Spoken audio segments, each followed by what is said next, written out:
O'rtoqlar, haqiqatdan ham tashqarida hech narsa yo'q. Hamma narsa ichda. Ichingizda nima bo'lsa, shuni tashqarida ko'rasiz. Hayot bu oyna. Oyna sizga ichingizdagi bor narsani, proyeksiyani ko'rsatib beraveradi. Shuning uchun ichda o'zgartirish kerak. Hozir mana ko'p menga yozadigan odamlar, hozir qiyin ahvoldaman, shunaqa podavlenniy emotsiyalar, aynan mana shu holatingizni ishlating. Shu holatdan foydalaning.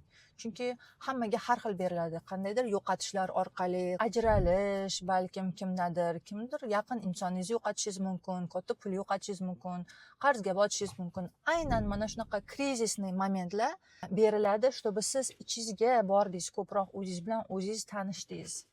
Chunki ko'pchiligimiz o'zimizni bilmaymiz.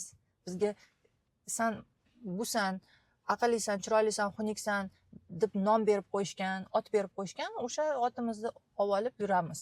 Lekin bilmaymiz aslida kimligimizni. Hattoki o'zimiz bilan o'zimiz bitta joyda yolg'iz qola olmaymiz.